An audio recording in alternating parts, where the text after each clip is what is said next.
Agaknya kasus Fahim Mawardi ini semakin menggila ya. Maka jangan biarkan kendor, kawal terus ya kasus Fahim Mawardi ini ya.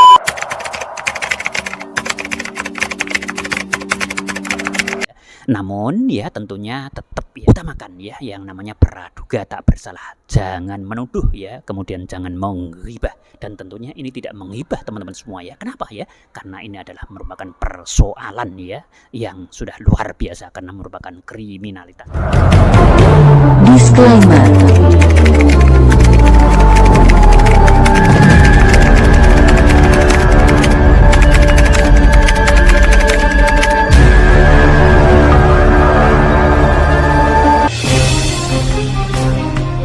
Yang benar-benar harus diselesaikan. Assalamualaikum warahmatullahi wabarakatuh. Bismillah, alhamdulillah, assalatu wassalamu ala rasulillah wa alihi wa ashabi wa mawalah. La hawla wa la quwata illa billah. Syukur pada Allah, salawat serta salam kepada baginda Rasul. Ini ya aku akan membongkar ya beberapa poin, bahkan ya 1 hingga kurang lebihnya 27 poin yang akan kita bahas ya. Insya Allah bahasan yang lengkap sekali ya. Maka utamakan ya, pastikan kalian selalu stay tune di sini ya agar bisa mengikuti informasi. Ada beberapa berita yang kalian ya terlewat. Nah, tujuan daripada kita membahas ini adalah bukan sekedar segala sesuatu yang nggak ada manfaatnya, dan bahkan ini bukan menggibah karena ini sudah masuk kepada sesuatu yang bersifat kriminalitas ya kepada santriwati ya.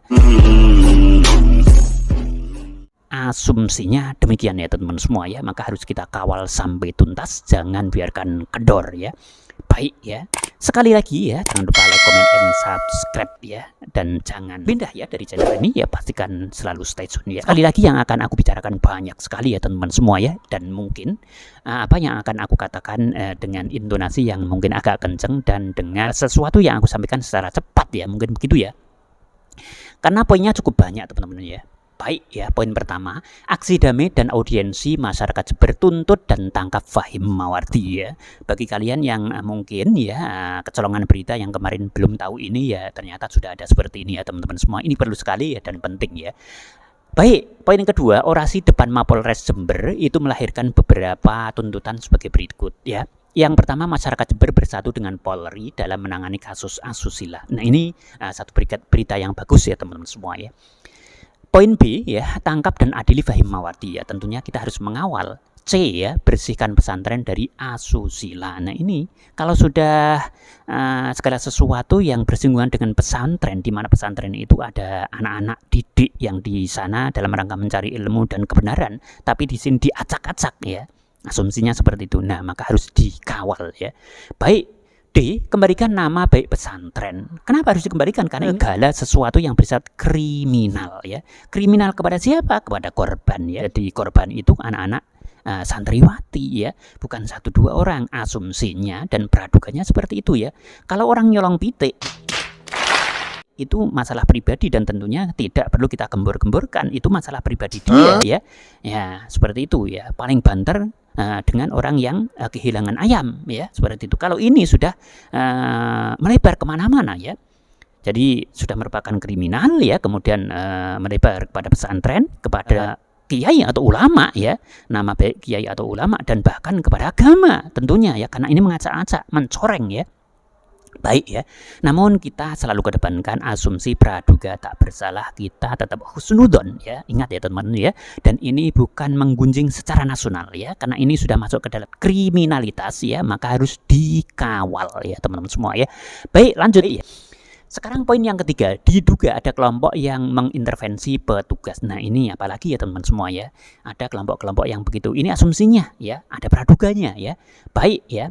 Yang keempat ya, Fahim 2 kali mangkir dipanggil polisi ya, namun ternyata pada hari ini sudah ya, berita sampai hari ini maksudnya ya, sudah mendatangi daripada panggilan polisi ya teman semua ya. Baik, poin kelima, pesan Panglima Nahdien, hati-hati, cermat, ulet, dan tegas kepada aparat karena Fahim ini sangat licin ya. Kenapa nggak licin? Iya, karena beliau adalah seorang penceramah ya, bahkan bukan hanya pandai berkata-kata, menyusun kata ya, akan tetapi pandai berdalih-berdalil ya, ini luar biasa ya, keren ya. Namun ini menjadi sesuatu yang kita prihatin ya, karena kalau memang benar-benar pendakwah yang baik ya, maka ini luar biasa ya, jadi diperlukan orang-orang seperti ini ya. Akan tapi kalau pelecehan yang terjadi, naudzubillah ya, Baik, yang keenam, video Fahim ini dihapus. Ketakutan. Asumsinya begitu ya teman-teman semua ya.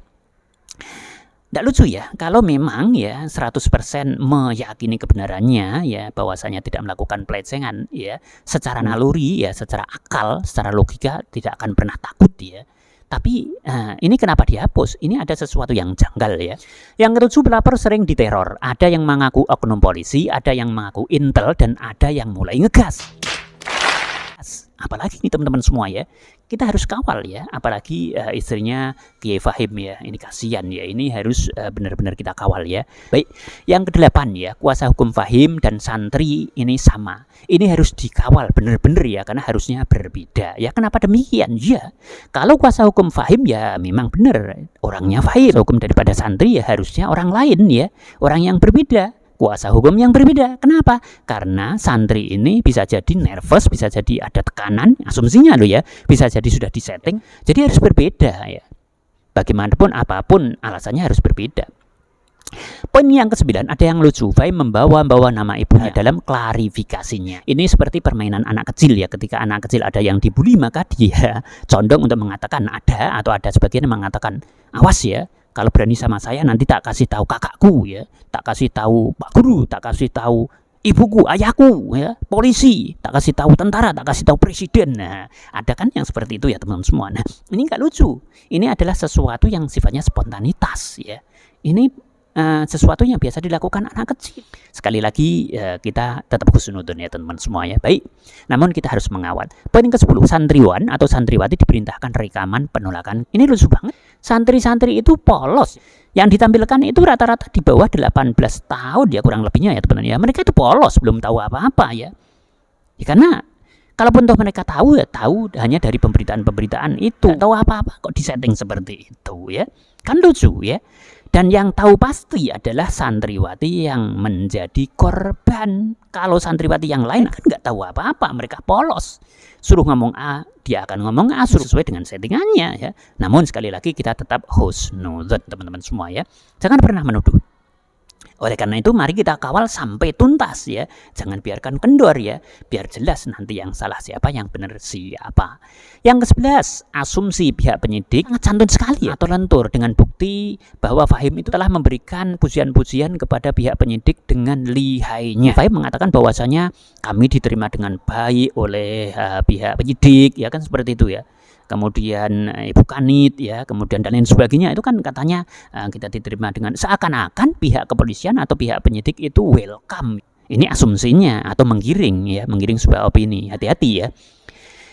Yang ke-12, ini anjuran ya, jika di Mapolres lolos kasus ini kita kawal terus ya, kita usut ya sampai ke atas, sampai ke Mabes Polri ya, bukan hanya berhenti di Mapolres ya. Poin ke-13, Kementerian Pemberdayaan Perempuan dan Anak ini juga ikut mengawal ya. Ini berita baik ya teman-teman semua ya. Lanjut ya, 14, logika ya secara biologis ya. Ini ya teman-teman semua, coba kita cermati. Syahwat laki-laki itu 3 hari saja biasanya muncul dengan kuat ya. Ini untuk laki-laki normal ya teman-teman semua ya. Nggak tahu ya, kalau yang tidak normal, wow alam ya. Akan tetapi kalau perempuan itu lebih betah lama. Kita ulang ya, syahwat laki-laki itu 3 hari saja itu bisa muncul dengan kuat. Berbeda dengan perempuan itu lebih betah lama. Nah, ini bertahun-tahun ya istri Fahim ini berada di kamar bawah ya, dan Fahim di kamar atas dengan rutinitas bersama santri ya, bertemu dengan santriwati ya. Ini pertanyaan besar yang gak masuk akal. Laki-laki itu 3 hari saja biasanya syahwatnya itu sudah muncul dengan istrinya. Ini kan gak nyambung, seperti sesuatu yang aneh dan gak masuk akal ya. Berada di lantai atas, menurut pengakuan istrinya ya, sudah berbulan-bulan ya Fahim dan istrinya ini tidak satu kamar. Nah ini, tapi ada yang tidak sinkron ya, karena kata Kiai Fahim itu malamnya masih bersama dengan istrinya. Kalau seperti itu berarti kan dengan istrinya di bawah. Nah ini kan aneh, nggak nyambung lagi. Dan kata Kiai Fahim, mantan istri saya. Ini sudah muter-muter nih ya teman-teman semua ya. Jadi luar biasa ya. Baik, kita akan lihat beberapa poin berikutnya. Pastikan kalian selalu stay tune di sini ya. Baik, poin ke-14. Mari gaungkan dan desak antara pengacara Fahim dan pengacara santri harus berbeda. Santri tidak boleh ditekan, mau memberikan kesaksian jujur. Baik, poin ke-15, jangan diputar balik ya. Fahim korban fitnah, tapi yang jadi korban itu sebenarnya istrinya, santriwatinya. Biar tidak melebar. Poin yang ke-16, Fahim diperiksa kurang lebihnya 7 jam. Wah, ini non-stop ya teman-teman ya. Kalau kasusnya tidak alot ya berarti tidak lama biasanya ya. Nah, oleh karena itu memang banyak yang harus ditangani oleh polisi, pihak penyidik ya untuk membongkar kasus ini ya. 17. Bila terbukti melakukan pelanggaran ya, asusila, mencabuli, maka ini ada potensi ya teman-teman semua ya. 15 tahun penjara atau dikebiri ya. Nah, ini menurut pengalaman beberapa kasus yang dialami oleh seseorang yang melakukan pelecehan ya. Nah, namun ya kedepannya nanti seperti apa wallahu alam ya. Ini hanya asumsi. Poin 18. Ini awas ya, hati-hati ya. Hati-hati kalau ada aliansi yang mengatakan ulama Jatim melakukan penolakan ya terhadap kasusnya Fahim Mawardi. Ternyata ya hanya 10 orang. Dibanding kalau orang itu sudah melakukan demo ya terhadap pelecehan ya seksual ya, itu kan biasanya kan banyak. Kalau ini cuma 10 orang ya. Makanya ini hati-hati, awas hati-hati ya. Nah, ini mereka itu hanya perwakilan atau hanya mengatasnamakan sebuah perwakilan ya. Nah, yang jelas ini harus kita kawal ya, harus kita kawal kasus ini maksudnya ya, seperti itu ya. Baik, ke-19, status Fahim menjadi tersangka oleh Kompas TV. Kuasa hukum daripada Fahim ini sudah mengakui bahwasanya sudah ditetapkan sebagai tersangka ya. Kepolisian sendiri belum menyampaikan ya, ini lucu ya, ada sesuatu yang tidak masuk akal lagi ya. Ada apa gitu ya teman-teman semua ya. Nah, ke-20 ya, poin 20, dugaan tolak uang damai cabut kasus 300 juta. Nah, ini ya, pihak terlapor ya, ini diiming-iming dengan uang 300 juta untuk mencabut kasus ini. Tapi alhamdulillah ya, pihak istri daripada Kiai Fahim menolaknya ya. Poin berikutnya dari pihak terlapor ya, nggak tahu ini siapa karena belum jelas ya. Ini sampai merengek minta damai dan tidak akan pulang sebelum dapat kesepakatan damai ya. Pihak terlapor kemudian menepis kabar ini ya. Pihak terlapor menepis. Namun ada orang yang merengek-rengek. Nggak tahu apakah ini keluarga daripada terlapor ya atau siapa, wallahu alam. Ya, kita tidak boleh kembangkan sebelum kasus ini benar-benar terkuak ya. Baik. Poin 21, para pendukung pelapor ya akan unjuk rasa ya ke Al Jalil 2. Kasus ini bisa berkembang ya, atau justru kasus ini akan menguap hilang begitu saja. Ya, semuanya bisa terjadi ya. Makanya harus kita kawal. 23, ancaman 15 tahun penjara atau uang sekurang-kurangnya 5 miliar.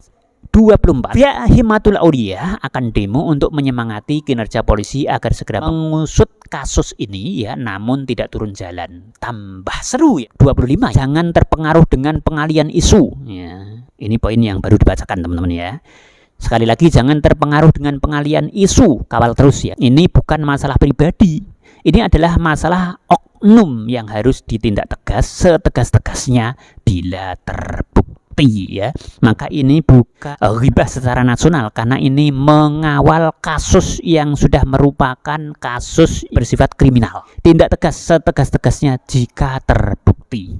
Kalau ada masalah diselesaikan dalam forum yang berbeda. Maksudnya bagaimana ya?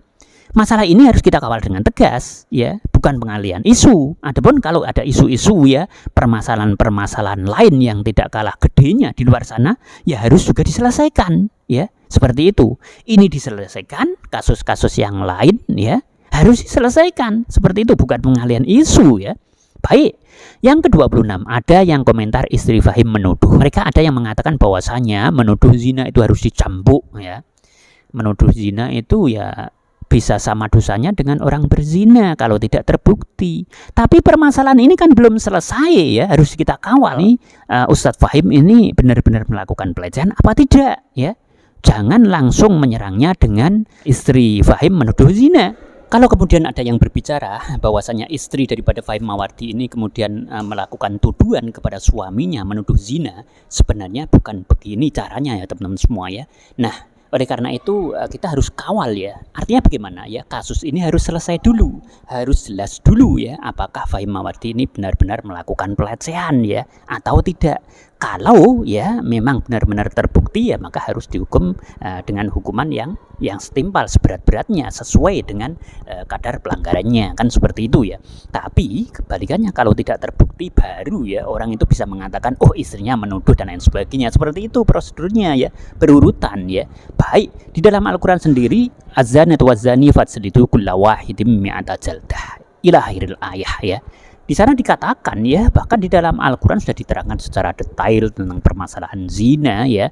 Jadi laki-laki ataupun perempuan ya yang sudah nikah kemudian zina ya dengan orang lain ya, maka hukumannya adalah dirajam ya. Dirajam ini bisa sampai mati ya, ataupun dijilid kalau ya memang dia belum pernah punya suami atau belum pernah punya istri ya, yakni bikr atau perawan ya.